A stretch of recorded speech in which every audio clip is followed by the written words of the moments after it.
Well, we've just finished up our second unit with Chapter 10, so we'll have quiz number 6 coming up next week, and then following that will be exam number 2. So now we're ready to start covering the material for our third and final unit. That unit will only have 3 chapters, 13, 14, and 15. Chapter 13 is always one of my favorites because there's a lot of fun things we can do demonstration-wise, and that is the study of gases. I'll be doing some very interesting demonstrations for you, particularly using my tanks of hydrogen and oxygen and some balloons we have here, so expect some flame and some loud noises as we go through the course of this chapter. So let's go ahead and get started and let the fun begin. Now, I'm sure you remember from early in the semester that matter comes in 3 physical states: solids, liquids, and gases. Solids are very regular and the molecules or particles are closely packed together. In liquids, the particles are still packed tightly together, but they don't have a very regular arrangement. And in gases, the particles are completely separated from each other. So solids have a fixed shape and volume. If I set a piece of aluminum in a beaker and it's a cube, it's going to remain a cube. Its size will remain the same and its shape will remain the same. With a liquid, the volume is constant. If I take 100 milliliters of water and pour it from a graduated cylinder into a beaker, it'll still have a volume of 100 milliliters, but the shape will be different. In the graduated cylinder, it will be tall and thin, and in the beaker, it's short and wider. Gases, on the other hand, have no fixed shape or volume. So you can put a gas into any container you want, and the gas will simply expand until it fills the entire container. I could take a liter of helium from a balloon and put it in a classroom, and it would spread out to fill the entire classroom. Now, we can describe the behavior of gases with something called kinetic molecular theory of gases, and simply use some basic calculus formulas to describe the various properties of the gases. And right now you're going, oh my God, calculus? Well, of course, this is probably a little bit above Chemistry 3A, so I was just kidding there. Let's take a look at the kinetic molecular theory in simpler terms, something a little more appropriate to Chemistry 3A. So first of all, the terms kinetic simply means moving. So if something is kinetic, it means it's in motion. So the particles of a gas are assumed to always be in motion. At any temperature above absolute zero, the particles of gas will be moving. Molecular simply refers to molecules. Now, gases aren't always made of molecules. Commonly, gases can be molecules or atoms. So if you had a container of carbon dioxide, it would be made of molecules of carbon dioxide. If you had a container of helium, it would be made of atoms of helium. But so molecular simply refers to particles. So it's essentially the moving particle theory of gases. All of the properties or behavior of gases can be reasoned out by simply assuming that gases consist of a whole bunch of particles moving around. So the first point of the kinetic molecular theory is that gas particles are moving at high speeds in straight lines until they collide with something else. If they'll either collide with another gas particle and bounce off, or they could collide with the side of the container that they're stored in.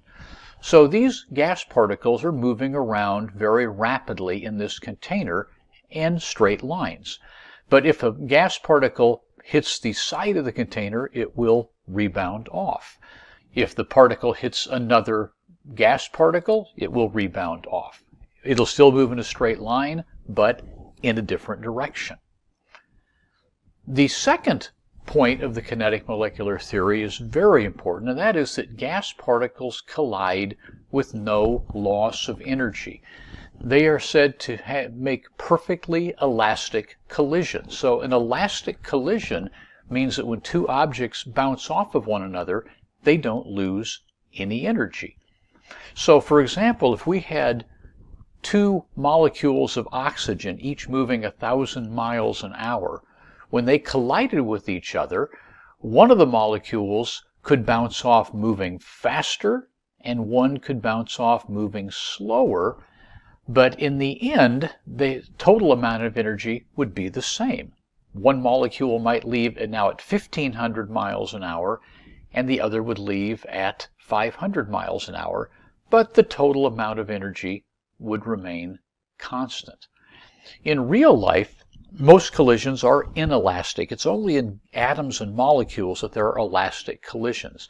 So let's take a look at an example of a real-life inelastic collision, where a particle will actually lose energy every time it undergoes a collision. Okay, that blue object in my hand is a silicone superball. I learned how to make those when I worked in the chemical industry way back in 1977. They are the best superballs I've ever seen. But no matter how good or how bouncy a ball is, it's never going to be perfectly elastic. A perfectly elastic ball would bounce just as high as where you dropped it, and it would never stop bouncing. And of course, in real life, we know that's not going to be the case. So let's take a look at what happens when we drop this superball. You can see that each time it bounces up, it goes a little bit less. The first time about 39 inches, then 36. Now let's look at a slow motion version of this so you can see a little better. So we'll start at about 39 inches above the ground. First bounce, all the way back to 36, then back up to 33, and finally 29. So the ball bounced pretty well. Okay, that superball is pretty good. It bounces almost 90% of its original drop height. A perfectly elastic collision, that ball would bounce back all the way to 39 inches every time we dropped it. But 36 inches, 33, and 29. So where does the energy go? When the ball hits the ground and bounces up, each time it bounces a little bit less, which means it's losing some of its energy. So initially, the ball has only gravitational potential energy. When I release the ball, it slowly begins to fall and speeds up as it drops, and it's changing its gravitational potential energy into kinetic energy. Now eventually the ball is going to hit the bottom. So if we let the ball go, it's going to drop. And when it hits the ground, it will stop. So when it hits the ground, it no longer has any gravitational potential energy because it's as low as it can get. It also doesn't have any kinetic energy because for that moment when it hits the ground before it bounces back up, it's not moving. So where did the energy go? And the answer is it became elastic potential energy. The ball, when it hit the ground, was squished or flattened, and it caused the molecules in the ball to bend out of shape, and they wanted to snap back into position again. When they snap back, it essentially launches the ball back up in the air again. This time it went up to about 36 inches, maybe 90% or so, and then the ball will continue. Each time it hits the ground, it loses a bit of energy. There's friction. Anytime the ball hits the ground, there's some friction between the ground and the ball that produces some heat. The molecules in the ball rub against each other when it hits the ground and produces some heat. So each time the ball hits, a little bit of its energy is converted into heat, and eventually all of that original gravitational potential energy is gone until the ball simply settles down to the ground. The third part of the kinetic molecular theory has to do with the energy or the speed of the gas molecules or particles. And that simply says that the average kinetic energy of a molecule is directly proportional to its temperature. We learned way back at the beginning of the semester that temperature is a measure of the internal kinetic energy of a material. So the higher the temperature, the faster the particles are moving and the higher their kinetic energy. So at 25 degrees Celsius, the average oxygen molecule is traveling about 1,000 miles an hour. If we increase the temperature, the molecules will move faster. If we decrease it, they will move slower. It is important to note though that they don't all move at exactly the same speed.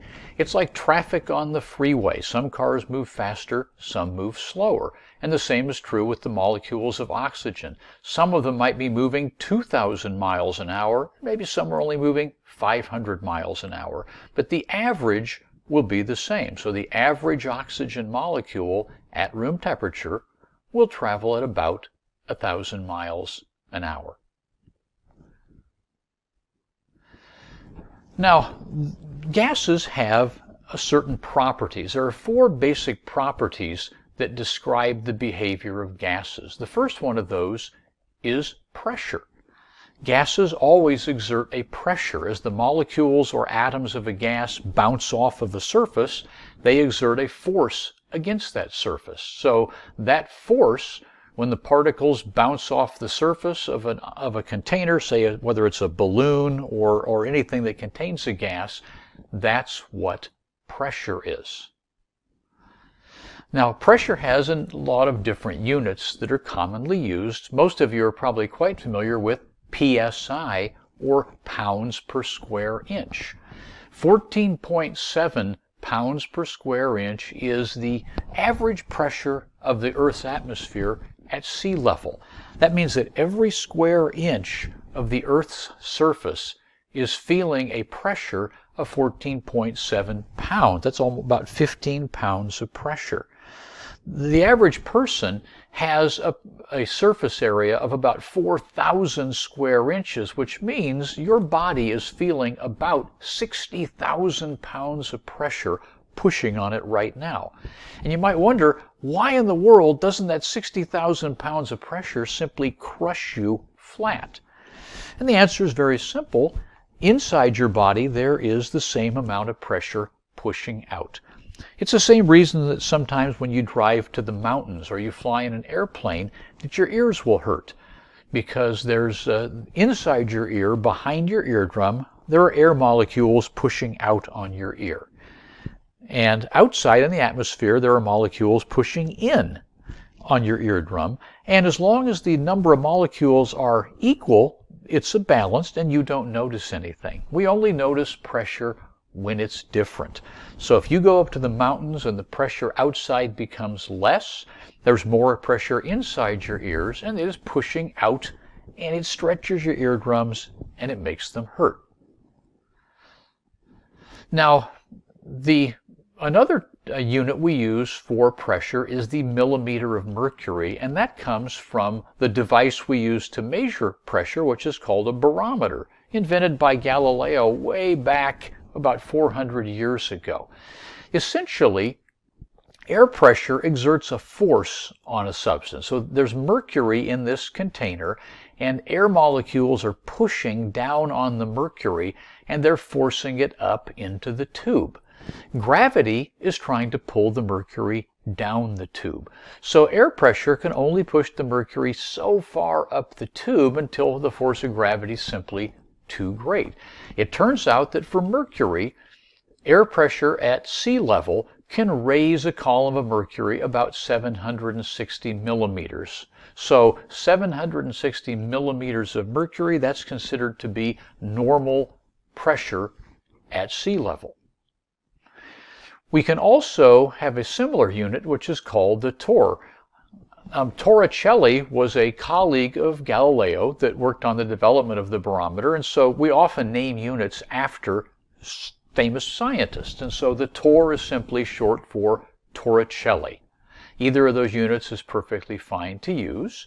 And a unit we commonly use in gases is the atmosphere. So the pressure of the Earth's atmosphere at sea level is considered to be 1 atmosphere.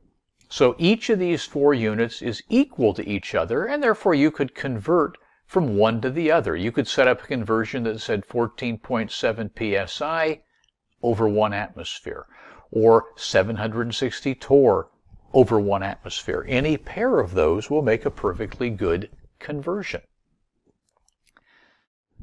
The second property we use to describe gases is the temperature, or the amount of kinetic energy the gas molecules have. So, as we learned way back in the beginning of the semester, it simply represents the average kinetic energy, or the average internal kinetic energy of the particles.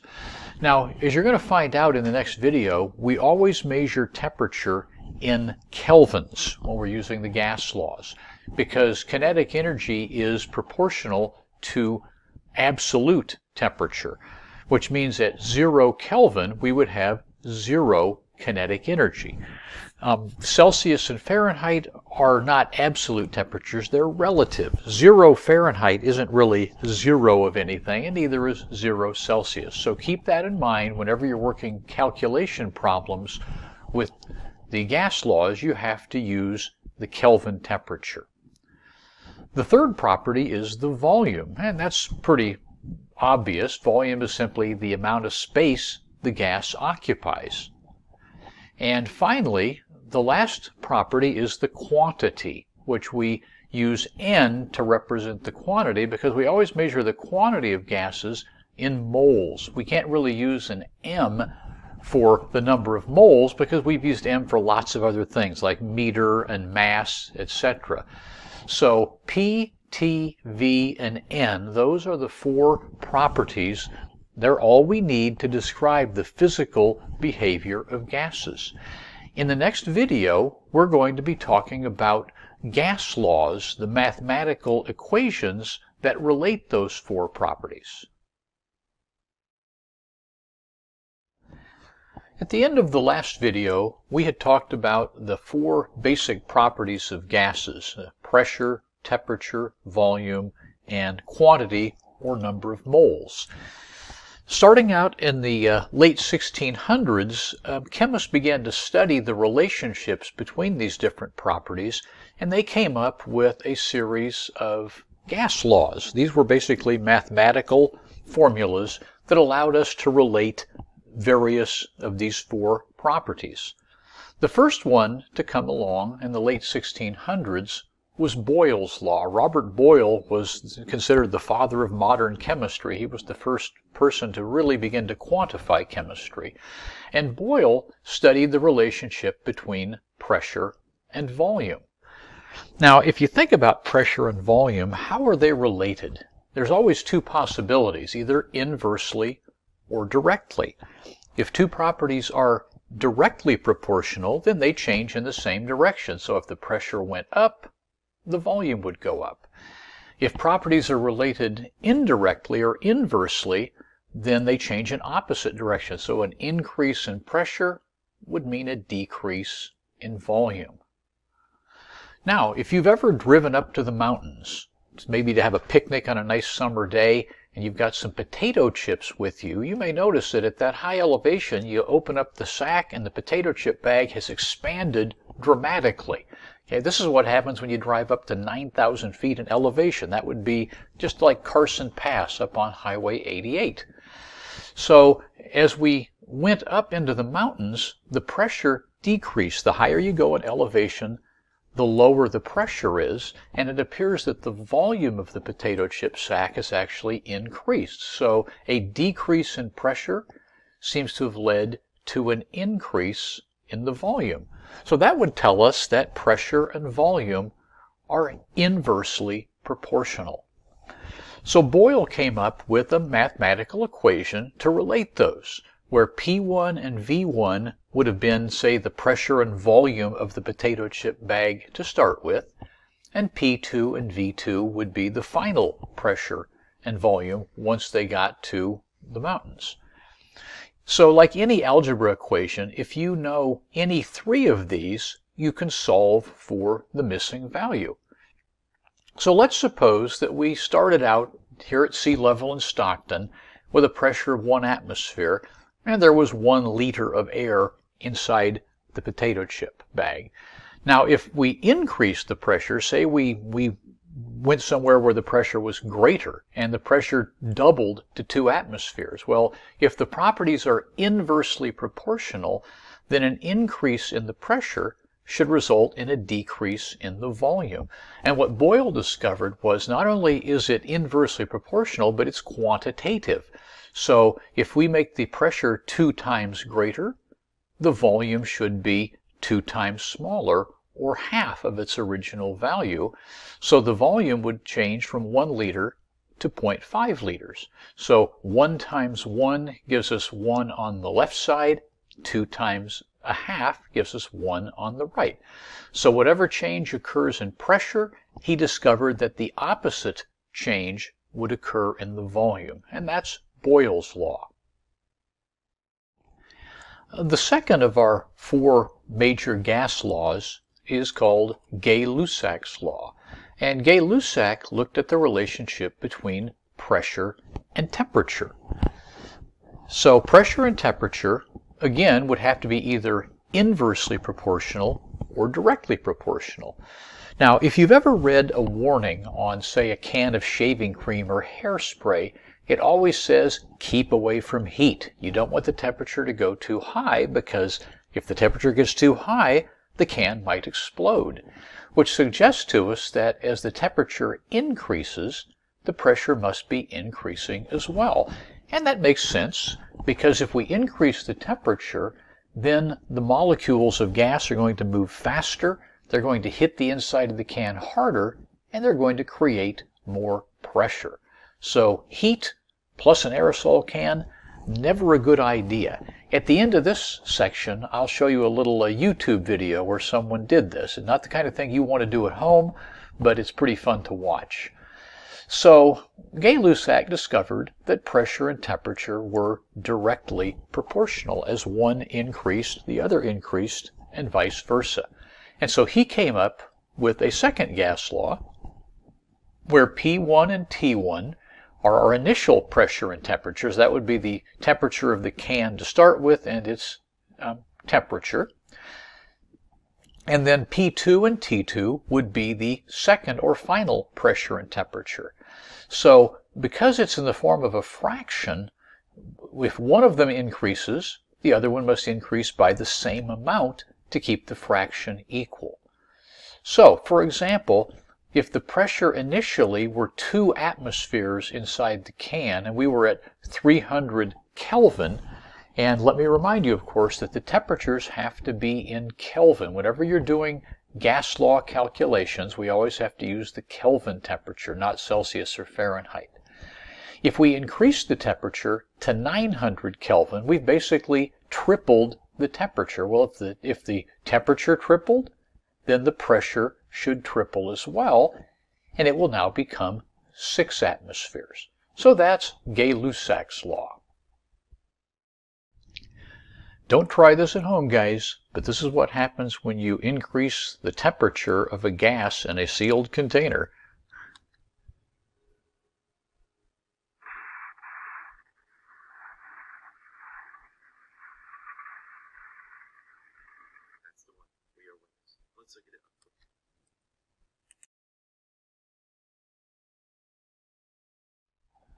The third gas law we're going to discuss today is Charles' law. Charles looked at the relationship between volume and temperature.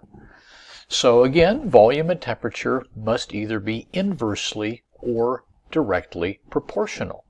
So for an example, let's take a look at a balloon here. So we have a regular balloon at room temperature, and then we have a second balloon where we pour liquid nitrogen on it, and the liquid nitrogen makes the balloon very cold, and you can see that the volume is decreasing. So it appears that volume and temperature are directly proportional. As the temperature decreased from the cold liquid nitrogen, the size of the balloon decreased as well. So Charles came up with an equation that's similar to Gay-Lussac's law. Because volume and temperature are directly proportional, it's in the form of a fraction. So V1 and T1 would be the volume and temperature of the balloon to start with, and V2 and T2 would be the volume and temperature at the end. So, since they're directly proportional, whatever happens with one of these should happen to the other. So, for example, if we started out with a balloon that contained 120 milliliters of gas at a temperature of 300 Kelvin, if we decrease the temperature by adding liquid nitrogen, so we've essentially cut the temperature to 1/3 of its original value, so we would expect the volume to decrease to 1/3 of its original value as well, and it would now become 40 milliliters. So that is Charles' law. The last of our 4 major gas laws is Avogadro's law. Now, the one variable we haven't really talked about yet is moles, and of course Avogadro is famous for his number, which is the number of items in a mole. So Avogadro's law looks at the relationship between volume and moles. And again, the 2 variables are going to have to be either inversely or directly proportional. This first balloon, not being inflated yet, has only a little bit of air in it, so there's only a very small amount of moles, and the volume is small. If we add a lot of air to the balloon, it becomes much larger. So by increasing the number of moles of air in the balloon, we've increased the volume. So it appears that volume and moles are directly proportional. And that makes a lot of sense. It's pretty obvious that the more air you put into a container, the bigger the container ought to be. So Avogadro's law, since the 2 variables are directly proportional, looks a lot like Charles' law and Gay-Lussac's law. It's in the form of a fraction.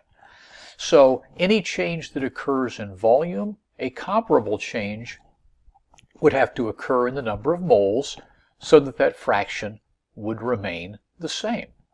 So for example, if we started out with half a mole of air in a balloon and it had a volume of 11.5 liters, if we increased the number of moles from 0.5 to 5, that's a 10-fold increase in the moles. We would expect a 10-fold increase in the volume, and now the volume would be 115 liters. So again, any change that occurs in the moles, a comparable change will occur in the volume, and that is Avogadro's law. Now, each of those 4 gas laws that we just discussed have one very significant limitation, and that is they can only look at 2 of the properties of a gas at a time.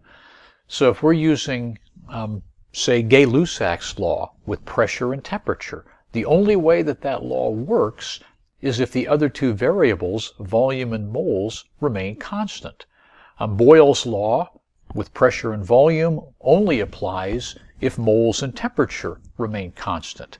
And so in real life situations, it's pretty rare that only 2 of the variables are changing. For example, back to our potato chip bag example, when we go up to Lake Tahoe, the pressure decreases as you go up in elevation, but also the temperature will decrease and the volume of the bag will change. The only thing that will remain constant is the number of moles because the bag is sealed. So now we have 3 variables changing, but none of our individual gas laws can deal with more than 2. So the good news is you're not ever going to have to use those 4 individual gas laws because they're so limited. What we're going to do instead is to combine them. We're going to put those together in what's known as the combined gas law. The combined gas law incorporates all 4 variables, pressure, temperature, volume, and moles, into one equation. So this is the combined gas law. You notice we have P, V, N, and T on both sides. And if you look at it closely, we have P1 V1 equals P2 V2. That was Boyle's law. We have P1 over T1, P2 over T2. That was Gay-Lussac's law. V1 over T1, V2 over T2, Charles' law. And finally, V1 over N1 and V2 over N2, that's Avogadro's law. So all four of those laws are incorporated into this one equation, and so we can have even all four of the variables changing at the same time, and the combined gas law can still manage that. So let's take a look at a sample problem here. Let's suppose we have a flask of helium, and we know its initial pressure, 15.5 psi, and we're going to change its temperature from 20 Celsius to 100 degrees Celsius, and we'd like to know what the final pressure is in the flask. Well, since the only two things that are changing are pressure and temperature, we could use Gay-Lussac's law, but we don't need to, because the combined gas law can handle everything. So the first step in doing a combined gas law problem is to eliminate any of the properties that are not changing. If we take a look at this, we can see that there's no volume is not mentioned and moles is not mentioned, which means those two properties are not changing. So we can cross those out. So we can take the two volumes out of the equation and the two moles, and why, lo and behold, we're left with P1 over T1 and P2 over T2, and that's Gay-Lussac's law. We didn't have to memorize Gay-Lussac's law. It simply dropped out of the combined gas law when we needed it. Our second step is to rearrange the equation to solve for the unknown. Now, unfortunately, this is not an algebra class, so I'm not going to be spending a lot of time reminding you how to do algebra. So you might want to make sure you refresh your memory. But basically what I've done here to solve for P2, I've simply moved T2 across and up, and that gave me P1 T2 over T1, which I have here. And then finally, our third step is to plug in the values that were provided in the appropriate units. And in particular, that means make sure your temperatures are in Kelvin, not in Celsius. So we can plug in our 15.5 psi. The 100 degrees Celsius for T2, I simply add 273 to that, and it gives me 373 Kelvin. And I add 273 to my 20 degrees Celsius to give me 293 Kelvin, and I come out with a new pressure of 19.7 psi. So not surprisingly, an increase in temperature led to an increase in pressure. All right, let's do another example problem here. This time we have a balloon which will start out in Stockton, and that balloon has a pressure of 1.1 atmospheres, a temperature of 31 degrees Celsius, and a volume of 535 milliliters. We're going to take a drive up to Lake Tahoe with our balloon, and by the time we get there, the pressure has dropped to 0.92 atmospheres and the temperature to 22 degrees Celsius, and we would like to find out what the new volume of the balloon will be. Well, we have three different variables changing here: pressure, temperature, and volume, so we can't use any of our four basic gas laws, which means we will have to use the combined gas law. Our first step, as always, is to eliminate anything that isn't changing. And of course, in this problem, pressure, volume, and temperature were changing, but the moles is remaining constant because it's inside a sealed balloon. So we can get rid of N1 and N2. Our second step is to rearrange the equation. And again, I'm not going to do a lot of algebra refresher for you, but I will show you a little shortcut that I've been using since I was in high school. Whenever you have an equation like this where there's a fraction, you can move any variable you want diagonally to the other side of the equation. That's perfectly mathematically allowable. So since I want V2 to be by itself, I can move P2 diagonally down That's why it ended up down here. I can move T2 diagonally up, which is why it ended up on the top, and I end up with my correctly rearranged equation. There's a YouTube video that also does some refreshers in how to rearrange the gas laws, and I'll add that to our lecture materials for Chapter 13. So our third step, as always, is to plug in the values, making sure, of course, they're in the appropriate units, and that usually means I'm talking about making sure the temperatures are in Kelvin. So we have a pressure P1, our initial pressure, 1.1 atmospheres, V1, our initial volume, and T2, our final temperature, which was 22 Celsius. We simply add 273 to that to get 295 Kelvin.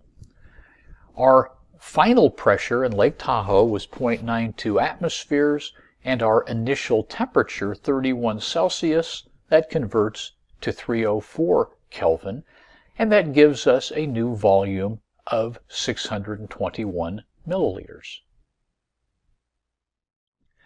All right, let's do one more practice problem with the combined gas law. So this time we have a cylinder of nitrogen with a volume of 10.6 liters, a pressure of 2200 psi, and a temperature of 25 degrees Celsius. And I'd like to know two things this time. How many moles of nitrogen are in the cylinder, and how many pounds of nitrogen? So let's start out like we always do with our combined gas law, and we'll cancel out any properties that are not changing. Well, holy cow, nothing's changing, it looks like. We have one pressure, one temperature, one volume, and so by the time we cancel out the properties that aren't changing, we've actually canceled everything. All we're left with is an equal sign.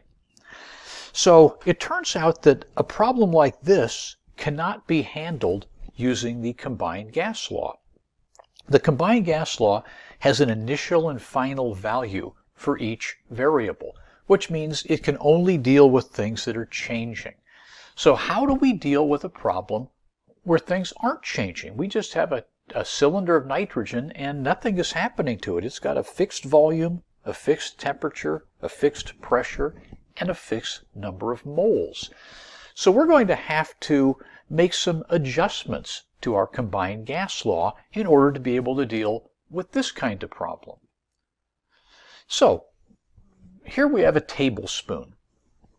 If I were to measure the pressure and volume and temperature and the number of moles of air in that tablespoon, I could plug them in for P, V, N, and T, and I would get a certain number, whatever it would happen to be. I could do the same thing with the helium in this balloon. I could measure the pressure, volume, moles, and temperature of helium in this balloon. Now it's much larger, but will I get the same value? Is it still going to give me that same value of X? The answer is yes, because the combined gas law says that P1 V1 over N1 T1 must equal P2 V2 over N2 T2. Now, this probably seems a little counterintuitive. How could that much larger balloon have the same value of X as our small tablespoon? And if you think about it, it's pretty simple. The pressure in each of these is essentially the same. There's very little difference in pressure in the balloon. On the temperature, they're both at room temperature. So really the only big difference is the volume and the number of moles. Well, the volume of the balloon is clearly much larger than the tablespoon, but the number of moles is also much larger. So if the volume were, say, 1,000 times bigger and the moles were 1,000 times bigger, those would cancel out. And so X will come out to be the same. We could go even larger and have a huge hot air balloon, millions of times bigger. Yet if we measured its pressure, volume, moles, and temperature, it would still come out to give us this same value. So no matter what kind of gas you have, no matter how much of the gas you have, if you measure P, V, N, and T, it always gives you the same value. In science and math, whenever we have a number like that, that's always the same, we refer to that as a constant. For example, you're familiar with pi, 3.14. That is a constant. If you take a circle, any size circle, big or small, and you divide the circumference of the circle by its diameter, it's always 3.14. That's why it's a constant.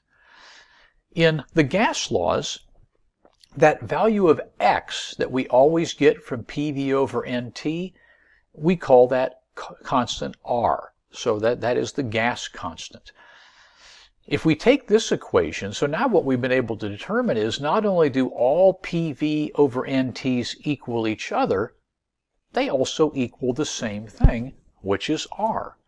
We can simplify this a little bit by cross-multiplying it, and so we don't have to deal with any fractions. And we get a new equation that says PV equals nRT, and that is known as the ideal gas law. It's called the ideal gas law because it only works when gases behave very nicely, which most of the time they do. As long as your pressure is not too high, the gases tend to follow this law very efficiently. Now, what is R? How do we figure out the value of R? Well, R is called the ideal gas constant. So it appears in the ideal gas law. It's called the ideal gas constant. And to calculate it, we would simply need to take a sample of a gas. Doesn't matter, it could be the tablespoon, the balloon, or the huge hot air balloon. Measure PV, N, and T, and that would give us the value for R. Now, will the value of R always be the same number? You would think so, but let me ask you this. How tall am I? Is my height 6, 72, or 2? The answer is it's all 3, because I didn't put any units in there. I'm 6 feet tall, I'm 2 yards tall, I'm 72 inches tall. So the value of R could vary depending on the units that we use. Now, N, of course, is always moles. We have no choice there. Temperature is always Kelvin. But pressure and volume, there's a lot of different units you can use to measure pressure and volume. So chemists figured out a long time ago that they needed to use particular units for R so they would get the same value. So it was decided that we would measure the pressure in atmospheres and the volume in liters. I mean, you could have used quarts and PSI, but if you did that, you'd get a different value. So in order just to keep things from being confusing, all the chemists said, you know what, let's all agree to always make our pressure in atmospheres and always make our volume in liters. And if you do that, if you plug in these 4 values for a sample of a gas, you're going to end up with 0.082. And then, of course, since we measured pressure in atmospheres, volume in liters, and in moles and T in Kelvin, we have to write those 4 units down. It tells people, oh, these are the 4 units you used when you measured your value of R. In lecture, we've been talking about the ideal gas law and the ideal gas constant R. And I mentioned in lecture that it's possible to measure R if you simply know the values of pressure, volume, moles, and temperature. So we're going to do a little demonstration today where we're going to measure R by taking a sample of air and determining P, V, N, and T so that we can calculate R. To hold our sample of air, we're going to use a syringe. We have a large syringe here, 140 milliliters, and we're going to collect about 100 milliliters of air. The syringe is graduated, and you'll see that in a moment when I take a closer view of it. So we can measure the volume of the air very easily.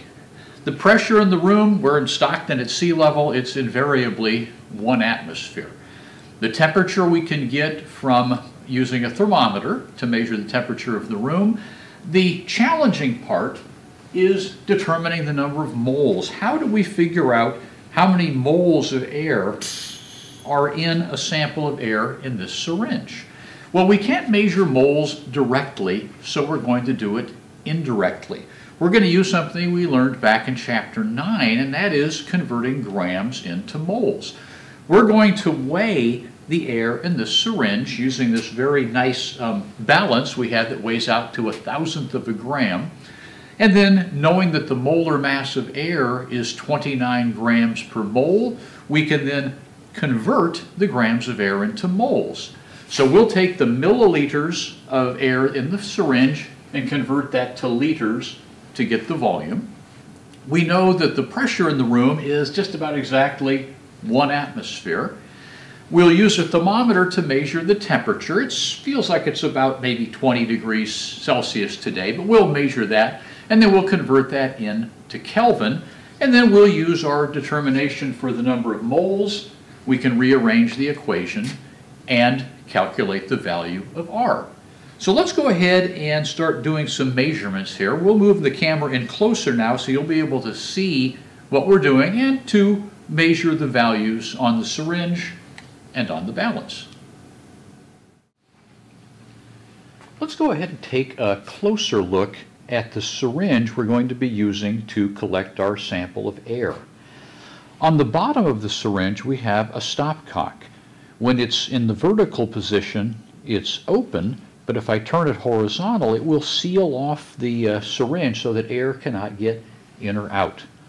When it's open, it's very easy to pull up the barrel of the syringe. We can raise this up and collect a sample of air. And we're going to collect a little over 100 milliliters for a very simple reason. We want to be able to lock the syringe in place, and there happens to be some nice little holes drilled in the syringe just at that 100 milliliter mark. So we're going to pull it up and then we'll lock it in place with that Allen wrench. Now the reason we need to lock it in place is very simple. As I said, it's easy to raise the plunger when the stopcock is open, but when it's closed it becomes very difficult. If we close this off and we try to raise it up, it doesn't move because there's a vacuum in here. If we begin to pull that up, air can't get in, it leaves a vacuum behind, but there's lots of air pressure pushing down on that plunger. And I've calculated it's about 26 pounds of pressure, which means you need to pull up with 26 pounds of force to get that to come open. And it's going to want to slam back down, so I'm going to pull that thing up, slip that Allen wrench in there to keep it locked in place. The reason we want to do that is very simple. When we measured the volume of water, say in a graduated cylinder, we would, the mass, we would weigh the cylinder empty, and then we would fill it with water, and we weigh it again to get the difference. So we'd start with an empty cylinder and then a full cylinder. We're going to do the same thing here. In this case, because we're going to want to weigh this syringe empty, which means containing nothing, not even air. So we're going to pull that plunger up and basically fill the syringe with vacuum.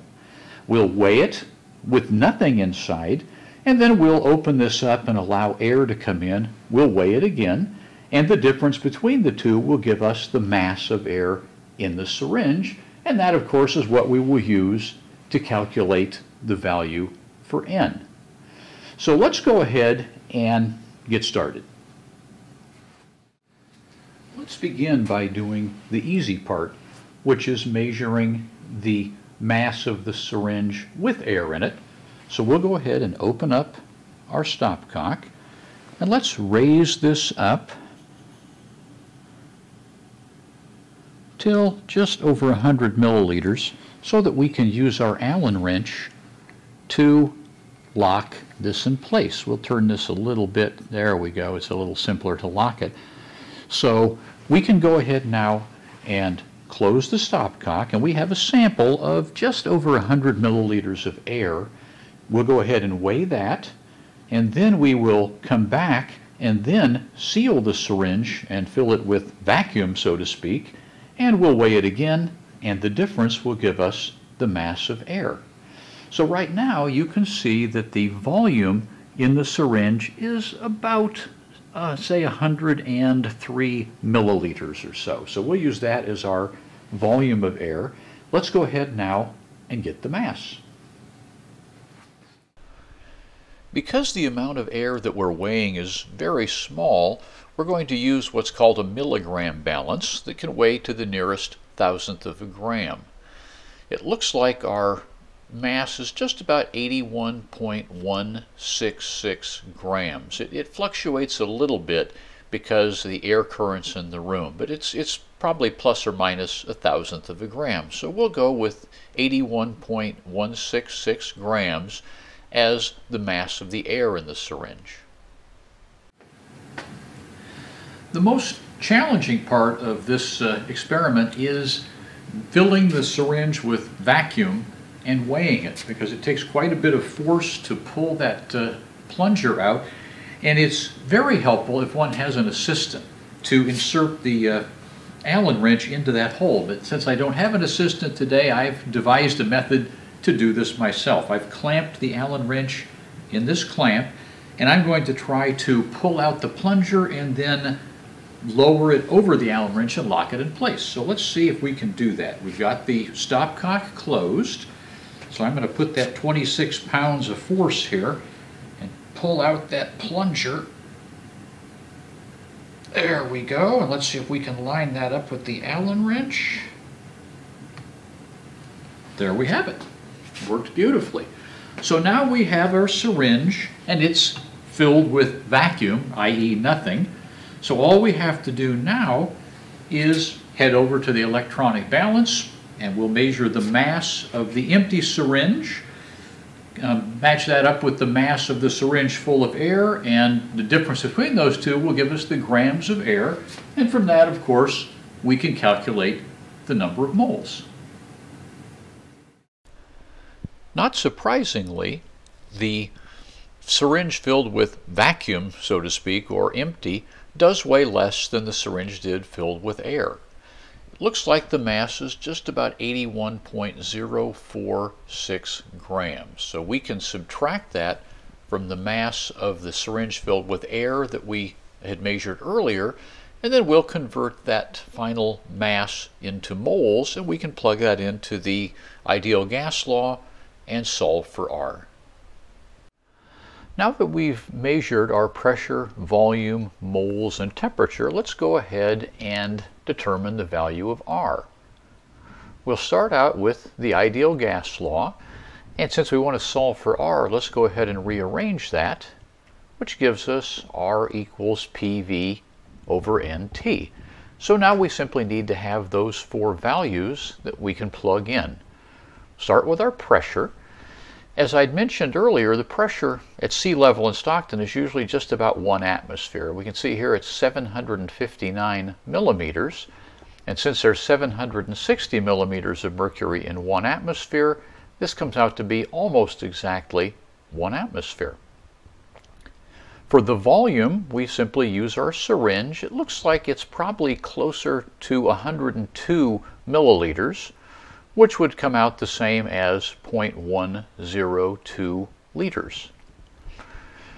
To calculate the moles, we're going to use the masses that we measured. So here's the mass of the syringe filled with air, and this is the mass of the empty syringe filled with vacuum. We'll simply use the molar mass of air to convert the grams to moles, and that comes out to be 0.00414 moles.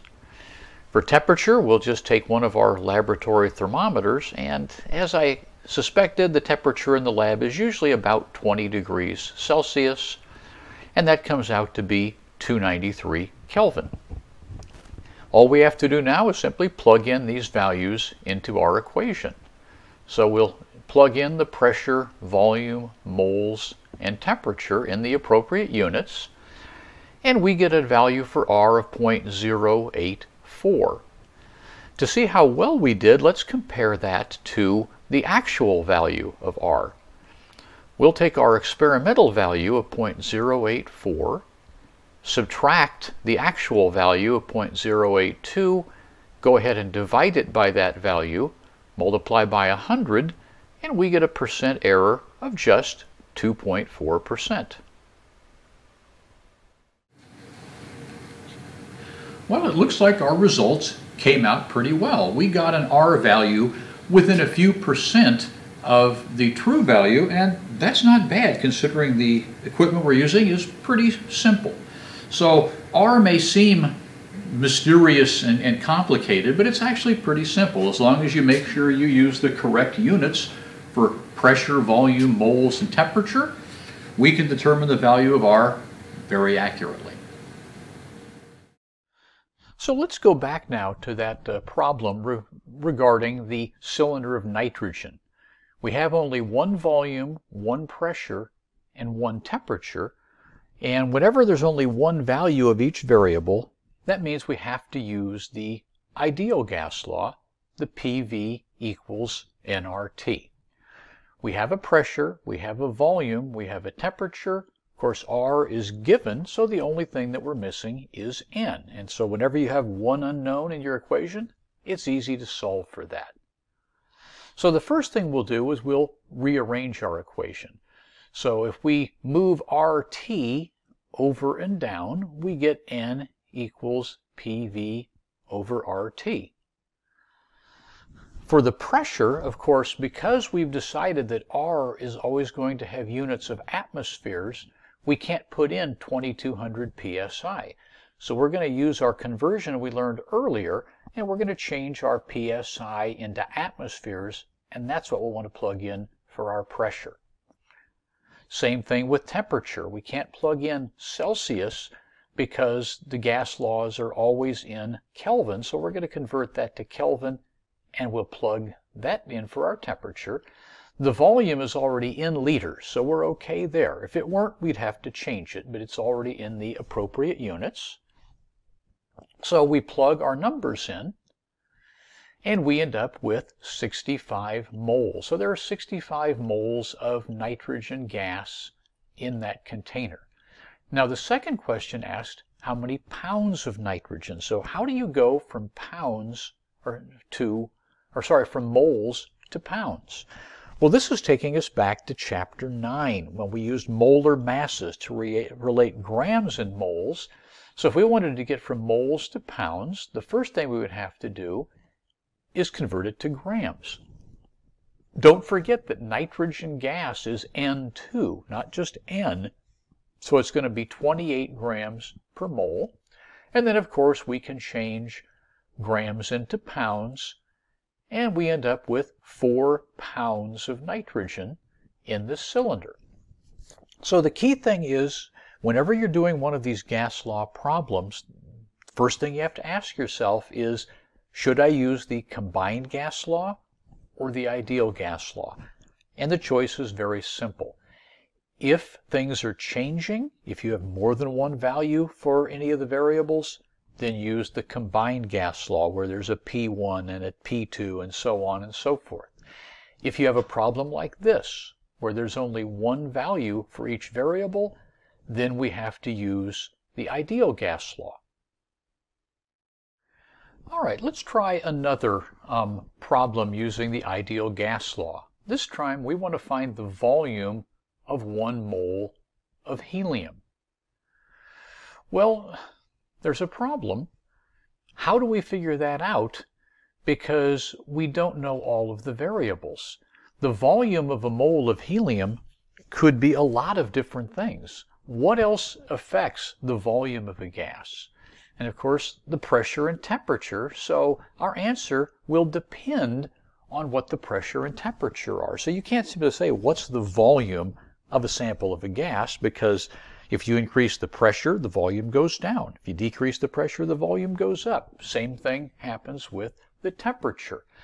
So chemists realized early on that in order for us not to be confused when communicating with each other, it would be helpful to agree to use a particular temperature and pressure so that everybody was on the same page, apples and apples. So they decided to come up with a standard temperature and pressure, some logical and easy to remember value of temperature and pressure that everybody could use. So for standard temperature, they chose 273 Kelvin, which is the freezing point of water. That's a nice, easy thing to remember. For a standard pressure, they chose 1 atmosphere. It's simply the pressure of the Earth's atmosphere at sea level. And of course, both of these are in the units that we use in the ideal gas law. So standard temperature and pressure are simply referred to as STP.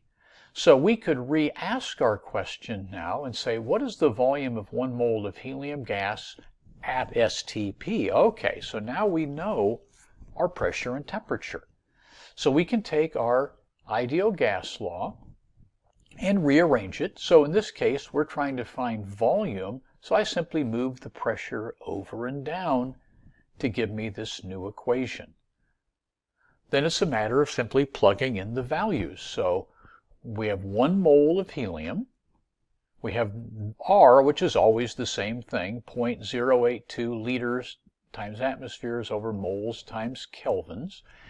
And our standard temperature is 273 Kelvin, and of course our standard pressure would be 1 atmosphere, and that comes out to be 22.4 liters. So that's the volume of 1 mole of helium at standard temperature and pressure.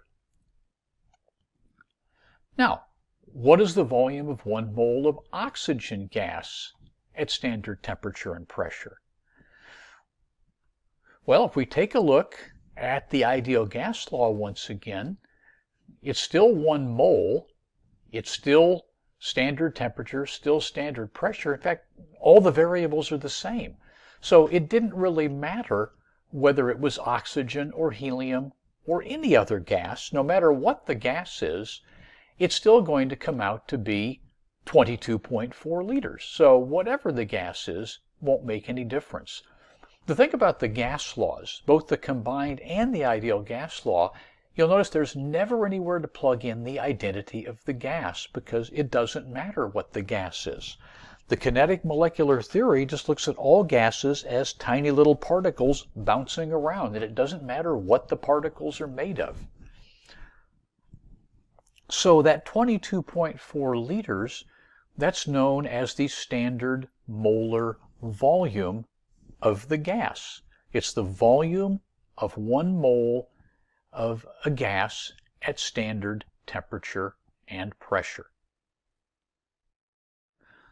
Have you ever wondered why helium balloons float in air? You've probably heard people say that, oh, helium is lighter than air. Well, that's not exactly correct. If you put a penny in a swimming pool, it doesn't float, it sinks. Does that mean that the penny is heavier than all that water in the pool? No, of course not. That penny weighs very little. The key is the penny sinks because it's denser than the water in the pool. So helium balloons float not because helium is lighter than air, but because it's less dense than air. Now, as we learned back in the very first week of the semester, calculating density requires only 2 things, a mass and a volume.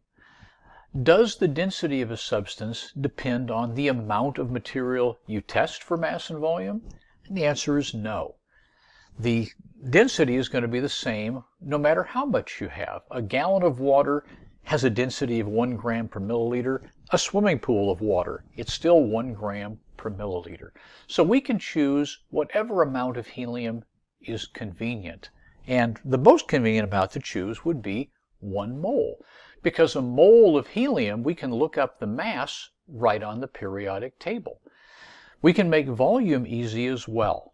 If we decide to use standard temperature and pressure, we know that the volume of 1 mole of any gas will be 22.4 liters.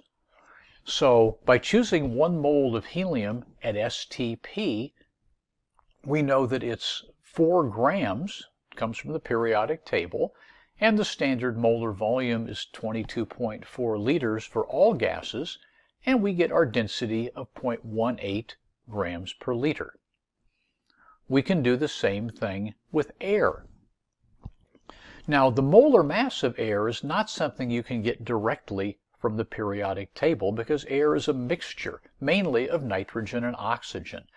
Nitrogen, N2, has a molar mass of 28, and oxygen O2 has a molar mass of 32, which means the average will have to be somewhere between 28 and 32. You don't have to worry about how to calculate that, but the fact that nitrogen is more abundant in air, the average comes out closer to 28. Turns out that it's 29 grams per mole.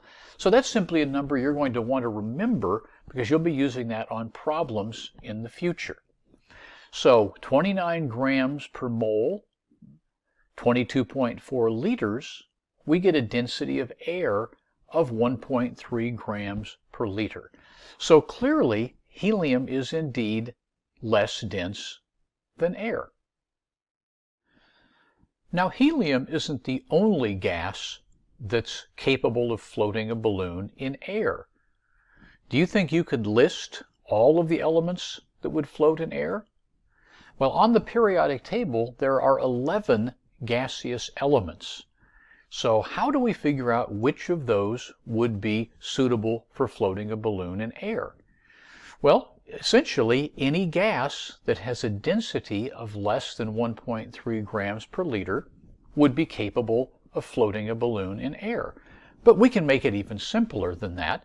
We don't really have to calculate the density because all gases have the same molar volume of 22.4 liters. So essentially, any gas whose molar mass is less than 29 is going to have a density less than 1.3 grams per liter. Hydrogen, for example, H2 has a molar mass of 2, definitely going to float, even better than helium does. Helium, of course, is on our list. It has a molar mass of 4.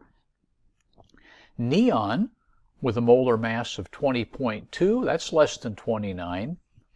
And even nitrogen, it's just barely lighter or less dense than air. So a nitrogen-filled balloon would float, it just wouldn't float very well. Now, any gas that is less dense than air can be used in a balloon. It doesn't have to be an element, it can even be a chemical compound. Now, when I was about 14 years old, I got really interested in balloons. But unfortunately, on my 50 cents a week allowance, I couldn't really afford a tank of helium, and all that money went for candy and comic books. So I figured out I could make balloons out of hot air. Hot air is actually less dense than cold air. When you heat air up, the air expands, so it takes fewer molecules to fill up a space, and therefore there's less mass. I started doing this at about 14 years old. It took me a few months, but I finally figured out I could make balloons out of old dry cleaner bags I got from my mom and a little teeny aluminum foil container of alcohol which would burn, and it would heat the air and the balloons would float. Now, when I got to college, I had a friend that used to do this with me, and he always liked to make things bigger. So we began to make larger and larger balloons. This was our second biggest one we ever made. It was 38 feet tall and about 16 feet across, and it flew about 10 miles before it came down on the roof of a shopping center in Omaha, about 10 miles away. So hot air worked great, but I always wished I could have helium to fill a balloon with. Well, when I took chemistry in high school, I began to realize that there were chemical compounds that were actually less dense than air.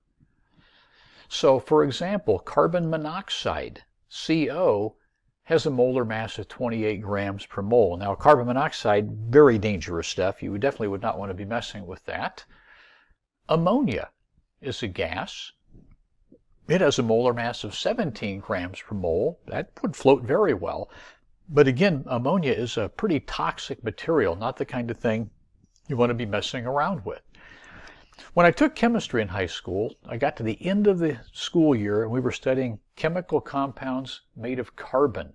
And I came across the formula for methane, CH4, and I immediately realized, ooh, methane has a molar mass less than 29. That stuff ought to float. If only there was an easy place one could get methane. Well, luckily in my chemistry book, it mentioned that natural gas major component is methane. So I went home that night, got a garbage bag from my mom, taped it shut, brought it back to the lab the next day, and I filled it full of natural gas, and lo and behold, it floated. So during that year, I made bigger and better balloons, culminating at the very end of the school year, 1973, I made a 19-foot tall balloon full of natural gas made out of garbage bags in the shape of the numbers 73 and launched it.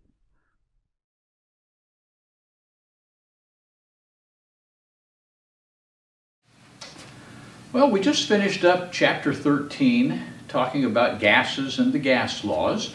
And the last thing we talked about was balloons and how I was quite a fan of balloons when I was a kid.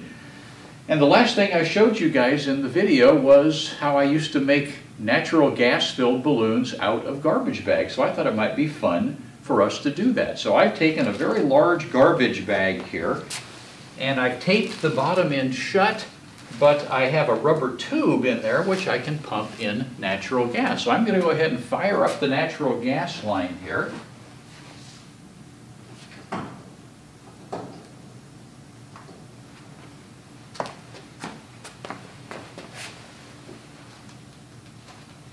Now it's going to take a little while for this to fill up, so let's pause.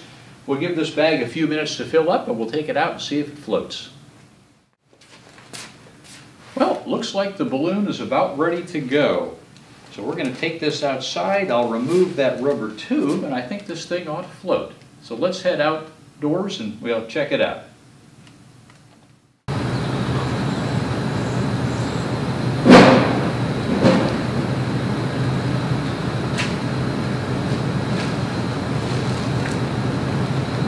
All right, let's see if it floats. And there it goes.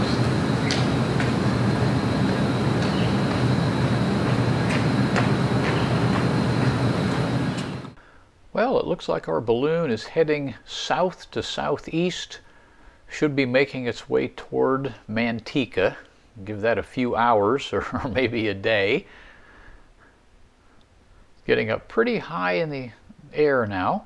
So let's go ahead and wrap up this little video demonstration with a flashback to the past where this stuff all began.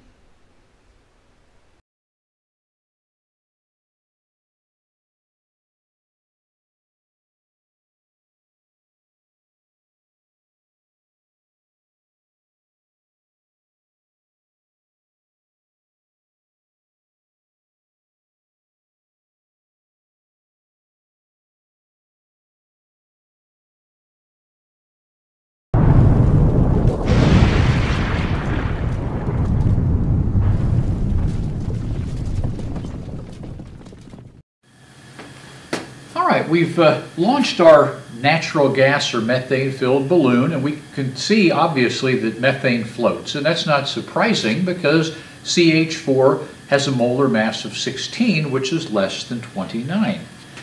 Another fun demonstration I like to do is to fill soap bubbles with methane.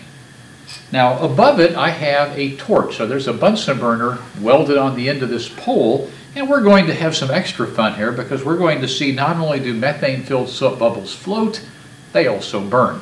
So let's go ahead and turn on the gas here. Get some of our... There we go. Let's see if we can get that into the flame.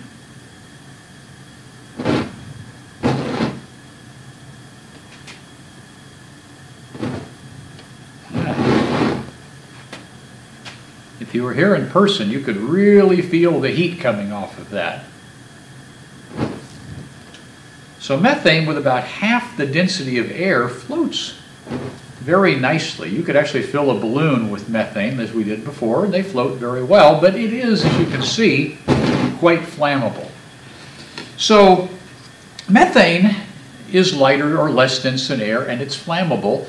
It's not the only gas. Right over here, we have a tank of hydrogen. So let's take a moment and I'm going to hook up our hydrogen tank and let's see how hydrogen-filled bubbles behave compared to methane.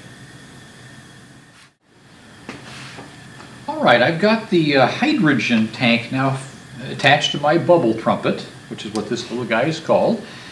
Hydrogen, of course, only has a molar mass of 2, so it's 8 times less dense than methane. And that means, of course, it's going to float pretty fast. So I'm going to have to be rather quick on the draw here, so to speak. I'll go ahead and blow some hydrogen through here. So let's see if we can get a hydrogen bubble. Okay, here we go. Gonna go fast. Oop, missed the flame. It is a challenge because it is very low in density. There we go. Got our little bit of pop there. Let's try another one here. You get a little more of a pop with hydrogen because it's much more flammable and explosive than natural gas. Let's see if we can get one more here. Oop, we missed that one. Hydrogen bubbles do move fast. Now normally I would have someone in here helping me. They would be holding this torch and chasing the bubbles, but I'm going to have to try to do this on my own here. Whoa, that was a good one. What happened there is the bubble popped on the way up. It mixed with some oxygen in the air, made it a much more explosive mixture, sort of like what happened in the Pringles cans we did earlier in the semester. We're going to try in a moment to blend some hydrogen and oxygen in the bubble, and if we do it correctly, it's going to make quite a fire.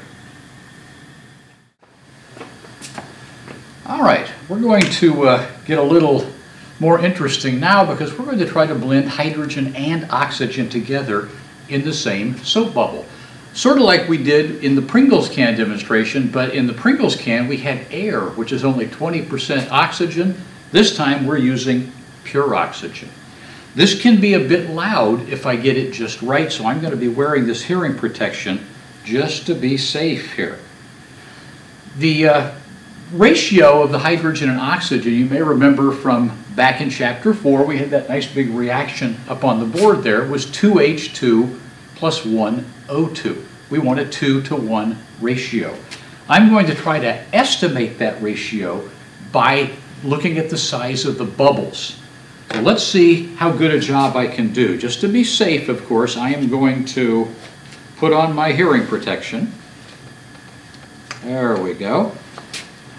So we'll start with the hydrogen. Let me just blow it out a little bit here. All right.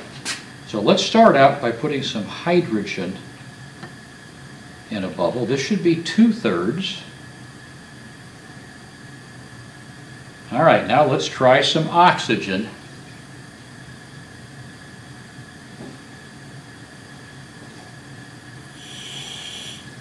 Okay. Whoa, that was pretty good. I think I'm going to stop on that note. I don't know how loud that was for you guys, but I could hear it pretty well even through my hearing protection. So if we get just the right blend there, we can get quite a loud explosion.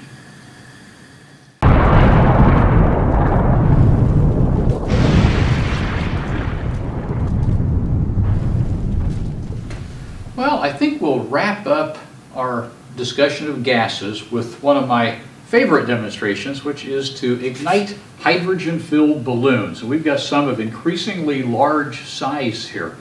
There's no oxygen in these balloons because if we filled that balloon, say, with hydrogen and oxygen, it would probably knock the windows out of the room. Don't want that to happen.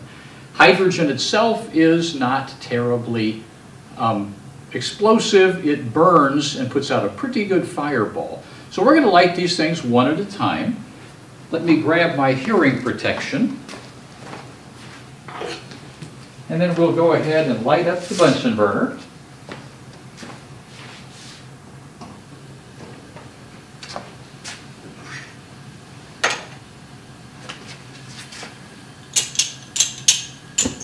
There we go. All right.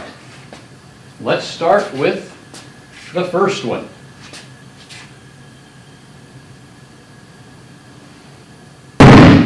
That was pretty good. Little 12-inch balloon. Let's try the 16-inch balloon. See what that one's like. Oh, That was real good. Well, I'm going to stand way back here. This is my 24-inch balloon. It should be pretty impressive. I could feel the heat from that one.